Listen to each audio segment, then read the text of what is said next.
La escuela de Frankfurt, sin duda alguna, es de las escuelas más famosas y polémicas del siglo XX, la cual contaba con grandes pensadores que criticaban y estudiaban a una sociedad que sufría grandes cambios y nuevas formas de comportamiento, muchos de los cuales siguen existiendo hasta la actualidad.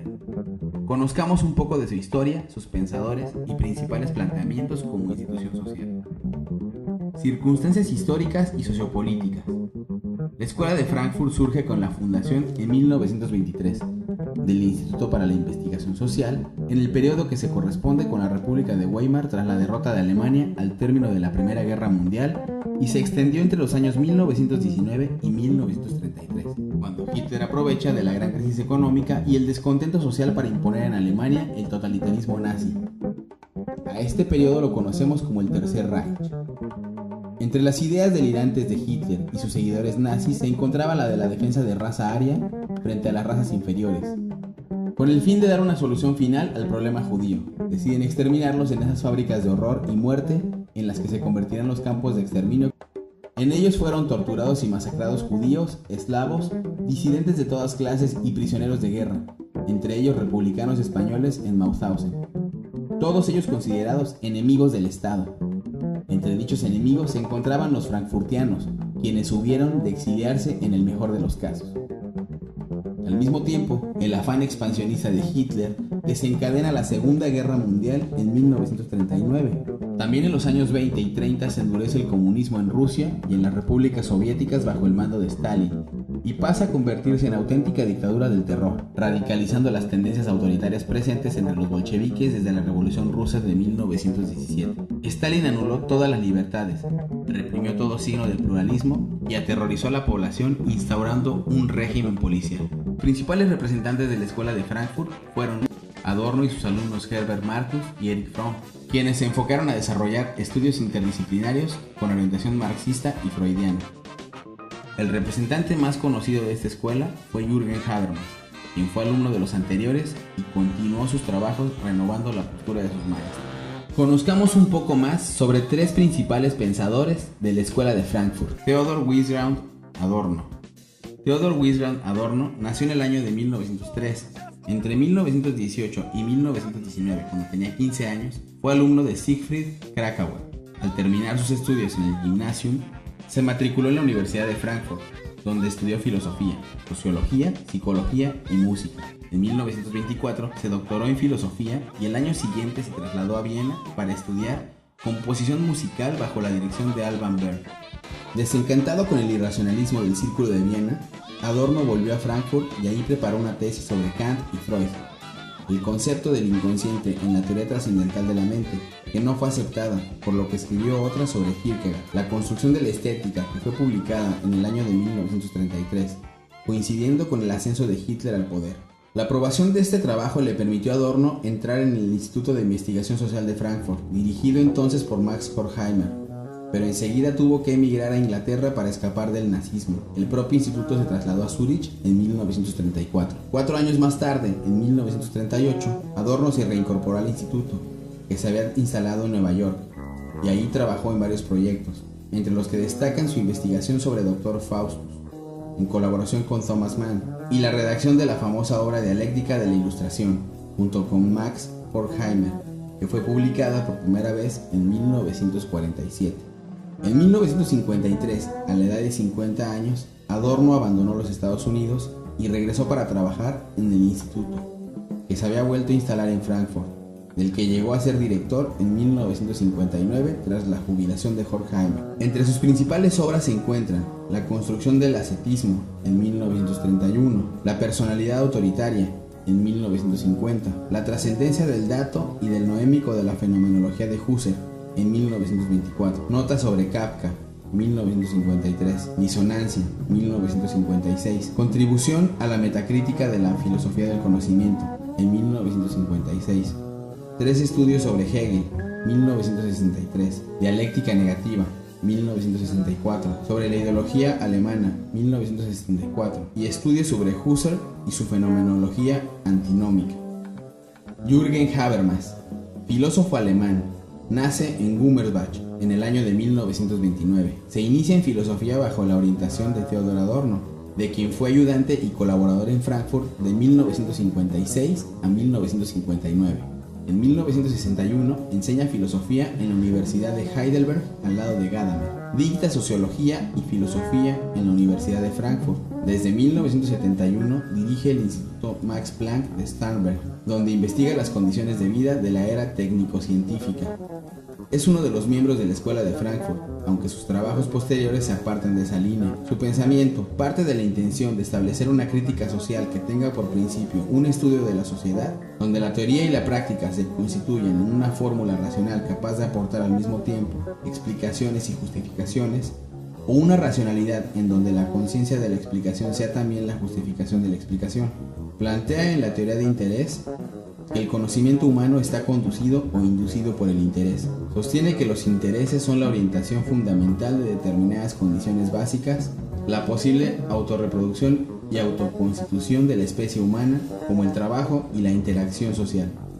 De esta forma, el conocimiento no se da por necesidad ni por satisfacción de deseos, sino que es el resultado de un desarrollo interno de la ciencia, la solución de problemas y la comprensión mutua entre los hombres.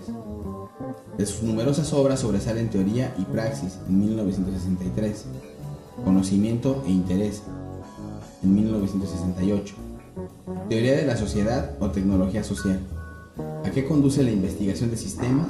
En 1970.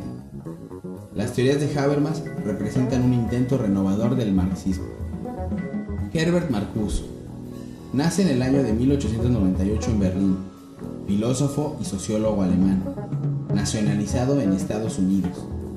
Estudia en las universidades de Berlín y Friburgo, profesor en las universidades de Columbia, Harvard, Berkeley y Brandeis. Se forma en la filosofía bajo la dirección de Martin Heidegger. Debido a la represión nazi contra los estudiantes y militantes de izquierda en Alemania, viaja a Estados Unidos, se dedica a la docencia y a la investigación del marxismo y consolida su pensamiento alrededor de la represión, la autoridad y la liberación.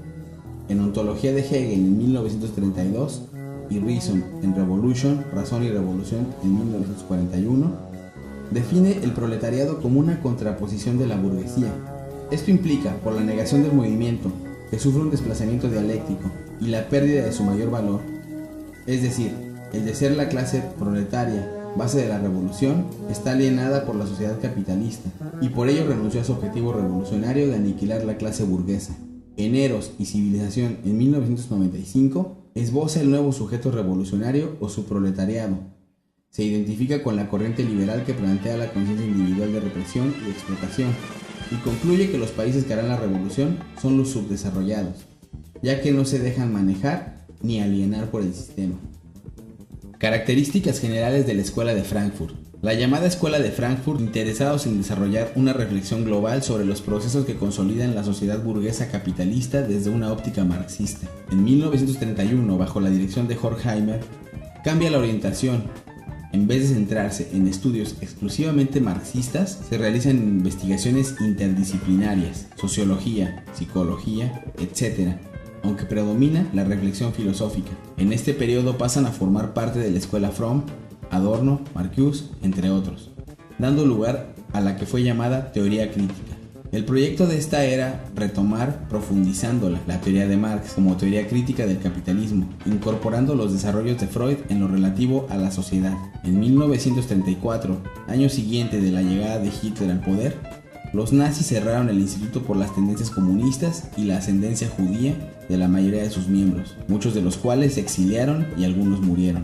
Horkheimer trasladó la actividad de la escuela a Ginebra y París, y finalmente en ese año se instalan en la Universidad de Columbia, en Nueva York, abriéndose así su etapa norteamericana. La primera obra colectiva de los frankfurtianos son los estudios sobre autoridad y familia, escritos en París, donde estos hacen un diagnóstico de la estabilidad social y cultural de las sociedades burguesas contemporáneas. Hacia 1947, con la aparición de Dialéctica del Iluminismo, escrita por Horkheimer y Adorno, se verifica un cambio de posición en relación al marxismo, cuyo nombre ya se evita. Con Fromm y Marcuse se produce la incorporación del psicoanálisis a la teoría crítica. Las ideas de los frankfurtianos influyeron en gran medida en los movimientos contestatarios de la década de los 60. Jürgen Habermas, tras la muerte de Adorno y Horkheimer, es el principal representante de la segunda etapa de la Escuela de Frankfurt.